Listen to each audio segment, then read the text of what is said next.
Political analyst Thom Serafin joins us now to talk about the Democratic National Convention and, of course, all the speakers last night. What'd you think? The poll numbers really haven't moved that much today. Is that a good or bad thing?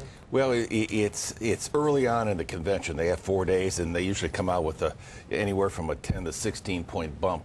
I think he'll do that. I think last night it was all about Michelle Obama, about Ted Kennedy. Everything else went by the wayside. There was no fresh meat or raw meat, as they say, going after George Bush or John McCain. This was strictly a night to humanize and show the soft side of Michelle Obama. I thought she was fabulous, beautiful. Those little kids that she has, the two girls. Cute. The best moments were at the end where they were trying to talk to Daddy, and Daddy got confused. He said he was in St. Louis, he was in Kansas City, and Michelle leaned down and asked one of the little girls, ask him where he really is. And he did, and he came back and said, I'm in Kansas City. So they showed the family unity, and I thought that nuclear family was such an important element for the entire world to see.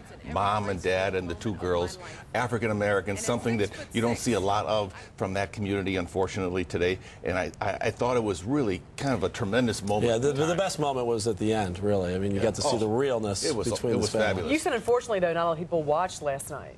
Right. I mean, there weren't a lot of people plugged into the show the first night.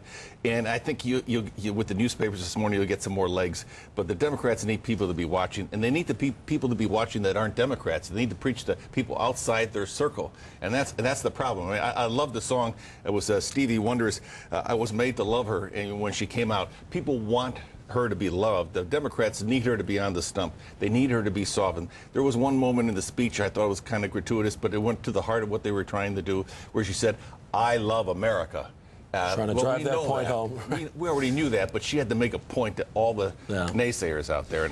Let's talk about Ted Kennedy. That was probably the highlight, perhaps. I mean, one of the highlights, obviously, but a big moment last night. Right. I think he might have given his final, speech to the national audience last night. In 1980, when he was fighting with Jimmy Carter for the nomination, he lost that nomination, and he said the hope would live on.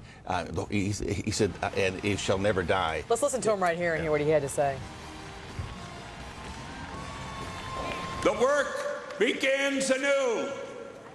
The hope rises again, and the dream lives on. 1980, he said, the hope shall never die. The dream shall never die. Last night, he said it will live on.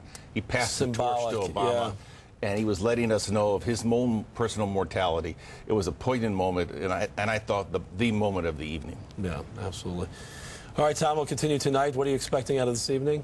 Well, it's a big night. Hillary Clinton. I mean, this is where the Clintons make their moment. Michelle Obama gave her kind of a shot last night by saying, she had 18,000 cracks in the glass ceiling. We should be supporting her and be happy with her.